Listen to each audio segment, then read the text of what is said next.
కాపాడండి కాపాడండి కాపాడండి నాయకత్వం సోనియా గాంధీ గారి నాయకత్వం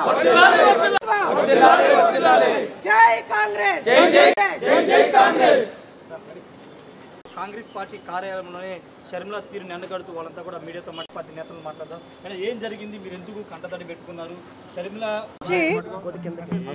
2014 నుంచి కాంగ్రెస్ పార్టీని వాడుకొని పదవులు అనుభవించి డబ్బు సంపాదించుకున్న నాయకులు మోసం చేసి వెళ్ళిపోయినా మేమేనాడు బాధపడలేదు. అయినా మేమెవరం ప్రాణాలకు లెక్క చేయకుండా కేంద్ర రాష్ట్ర ప్రభుత్వాలు జగన్మోహన్ రెడ్డి, మోడీ లాంటి రాక్షసులు మా మీద ఎన్ని తప్పుడు కేసులు పెట్టినా మమ్మల్ని వేధించినా సరే భయపడకుండా కాంగ్రెస్ పార్టీ కోసం కష్టపడిన వాళ్ళం.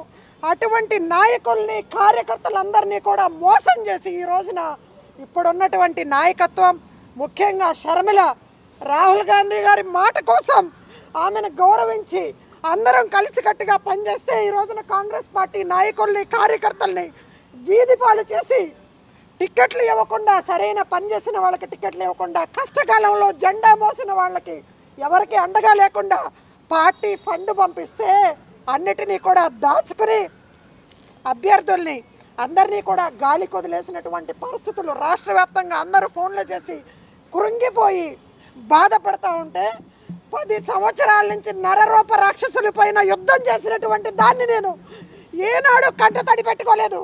కానీ ఈ రోజున వైఎస్ రాజశేఖర రెడ్డి గారి పేరు చెప్పుకుని ఈ జగన్మోహన్ రెడ్డి, షర్మిల ఇద్దరు కూడా రాజశేఖర రెడ్డి కడుపును తప్పబొట్టి కాంగ్రెస్ పార్టీని ద్రోహం చేసి వాడుకొని వీళ్ళిద్దరూ కూడా కార్యకర్తలకి నమ్మక ద్రోహం చేసినటువంటి పరిస్థితి చూస్తూ ఉంటే చాలా బాధగా ఉంది. వీళ్ళందరూ ఏం పాపం చేశారు? సొంత డబ్బులు ఖర్చు పెట్టుకుని అన్నీ గాలి వదిలేసి, కుటుంబాలని వదిలేసి, రాహుల్ గాంధీ గారు లాంటి వ్యక్తి ప్రాణత్యాగాలు చేసినటువంటి కుటుంబం ప్రాణాలు పోతాయని తెలిసి కూడా భారత్ జోడో యాత్ర, భారత్ న్యాయ యాత్ర చేస్తే నేను కూడా ఆయనతో పాటు కలిసి భారతదేశం అంతా కూడా నడిస్తే మేమందరం కూడా ఈ రోజున ఈ విధంగా మమ్మల్ని క్షోభ పెట్టి ఏమి సాధిస్తూ ఉందో, కేవలం డబ్బులే ఎజెండాగా పెట్టుకుందో, కేవలం ఒక కక్షపూరితమైనటువంటి చర్యకు మాత్రమే ఆంధ్రప్రదేశ్కి వచ్చిందో మాకెవరికి అర్థం కావట్లా. దీనికి సమాధానం చెప్పాలి. నిజంగా నేను ఈ రోజున చాలా ఉన్నతమైనటువంటి పదవిలో ఉన్నా. నేను ఇన్ఛార్జిగా ఉన్నటువంటి జిల్లాల్లో నా పార్టీ కోసం కష్టపడినటువంటి నాయకులకి, కార్యకర్తలకి నేను న్యాయం చేయలేకపోయాను. ప్రతిరోజు వాళ్ళతో పని చేయించుకున్నాం, కేసులు పెట్టించుకున్నారు. అందరూ కూడా వాళ్ళకి టికెట్లు ఇచ్చే విషయంలో ఎంతమంది పెద్దలతో మాట్లాడినా, షర్మిలతో మాట్లాడినా, మాణిక్యం ఠాగూర్తో మాట్లాడినా, సిడబ్ల్యూసీ మెంబర్లు 5 ఉన్నారు. ఇంకా పార్టీ పెద్దలు కేంద్ర మంత్రులుగా చేసిన వాళ్ళు ఉన్నారు, మాజీ రాష్ట్ర మంత్రులుగా చేసిన వాళ్ళు ఉన్నారు. వాళ్ళందరికీ ఫోన్లు చేసి సార్ వాళ్ళందరికీ న్యాయం చేయాలి అంటే ఒక్కళ్ళు కూడా పట్టించుకోకుండా ఈ విధంగా క్యాడర్ను మొత్తం గాలి కొదిలేసినటువంటి పరిస్థితి చూస్తూ ఉంటే చాలా బాధగా ఉంది. నేను మనస్తాపం చెంది నేను రాష్ట్రానికి వర్కింగ్ ప్రెసిడెంట్గా ఉన్న పదవికి కూడా నేను రాజీనామా చేయడానికి సిద్ధంగా ఉన్నాను. ఈ బాధ్యత వహిస్తూ నేను పార్టీ క్యాడర్కి న్యాయం చేయలేకపోయాను. నేను ఎవరికి కూడా నేను అండగా నిలబడలేకపోయాను. ఎలక్షన్ టైంలో నేను సిద్ధంగా ఉన్నాను. ఇంతమంది కాంగ్రెస్ పార్టీ నాయకులకి, కార్యకర్తలకి నమ్మహం చేసినటువంటి పిసిసి ప్రెసిడెంట్గా వ్యవహరిస్తున్నటువంటి షర్మిల బాధ్యత వహించి రాజీనామా చేయాలని కూడా డిమాండ్ చేస్తూ ఉన్నాం. పార్టీ కార్యకర్త అభ్యర్థులు ఎవరికి కూడా సకాలంలో జెండాలు కానీ మెటీరియల్ కానీ అందించలేదు. 2014-19లో కూడా చూసాం. ఎందుకంటే దారుణమైనటువంటి పరిస్థితులు. రాహుల్ గాంధీ గారి భారత్ జోడో యాత్ర తర్వాత విపరీతమైన గ్రాఫ్ పెరిగిపోయి ఈ రోజున భారతదేశంలో రాహుల్ గాంధీ గారు ఒక్క మగాడు ధైర్యంగా నరేంద్ర మోడీకి వ్యతిరేకంగా నిలబడితే చాలా గౌరవంగా ప్రతిపక్షంగా, చాలా బలమైనటువంటి ప్రతిపక్షంగా ఈ రోజున ధీటుగా సీట్లు వచ్చినటువంటి సందర్భం చూస్తున్నాం. కానీ సొంత కార్యకర్తలకి, నాయకుల్ని మనం ఈ రోజున ఈ విధంగా వేధించి శోభకు గురి చేసి ఏం సాధిస్తామో ఇక్కడ ఉన్నటువంటి నాయకత్వమే సమాధానం చెప్పాలి. పైగా పార్టీ ఫండ్ వస్తే దాన్ని కూడా ఏ ఒక్క అభ్యర్థికి కూడా, పేదవాళ్ళు ఉన్నారండి కాంగ్రెస్ పార్టీలో, కుటుంబానికి ఖర్చు పెట్టి పిల్లల కోసం ఖర్చు పెట్టవలసినటువంటి డబ్బులను తీసుకొచ్చి కాంగ్రెస్ పార్టీ కోసం ఖర్చు పెట్టారు, కేసులు పెట్టించుకున్నారు, వేధించబడ్డారు.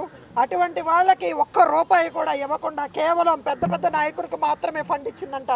అంటే వాళ్ళు ఢిల్లీ వెళ్ళి ఏమో భజన చేయటం కోసమా, ఎవరు ప్రశ్నించకుండా ఉండటం కోసమా కార్యకర్తలు ఈ విధంగా అన్యాయం చేసి వదిలిపారేసినటువంటి పరిస్థితి చూస్తూ ఉన్నాం. అందుకే నేను చాలా మానసికంగా చాలా బాధపడతా ఉన్నాను. ఎవరికి చెప్పుకోలేక ఈ రోజున అందరూ వచ్చి రాష్ట్ర వ్యాప్తంగా 2 రోజుల నుంచి కూడా ఇక్కడ మీటింగ్ పెట్టుకుంటామని చెప్పి అందరూ నిర్ణయం తీసుకుంటే టికెట్లప్పుడు స్పందించినటువంటి నాయకులు, పార్టీ ఫండ్ వస్తే పార్టీ అభ్యర్థులకి డబ్బులు పంపించడానికి సమాధానం చెప్పినటువంటి వాళ్ళు పార్టీలో ఉన్నటువంటి నాయకులు కార్యకర్తలు ఇక్కడికి రాకుండా బెదిరిస్తూ ఉన్నారు.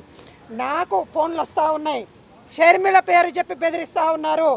ఏంటి నువ్వు మీటింగ్కి హాజరవుతున్నావంట, అందరూ రమ్మంటే వస్తున్నావంట, నీ అంతు చూస్తామని చెప్పి నాతో పాటు ఉండే 2 వ్యక్తులకు ఫోన్ చేసి మీ అంతు చూస్తామని చెప్పి బెదిరిస్తా. ఇంతకుముందేమో జగన్మోహన్ రెడ్డి పేరు చెప్పి బెదిరించారు, లెక్క చేయలా. ఇవాళ రోజున వైఎస్ షర్మిలారెడ్డి పేరు చెప్పి నన్ను కూడా బెదిరించే పరిస్థితికి దిగజారినటువంటి పరిస్థితులు చూస్తూ ఉన్నాం. కానీ తగ్గేదే లేదు. మోడీ జగన్మోహన్ రెడ్డికే భయపడలేదు నేను. ఆఫ్టర్ ఆల్ మీరెంత పార్టీ కార్యకర్తలకి నాయకులకి అండగా నిలబడతాను. ఏం జరిగినా సరే దాన్ని ఎదుర్కోవటానికి నేను సిద్ధంగా ఉన్నాను అని చెప్పి మీ ద్వారా తెలియజేస్తా ఉన్నాను.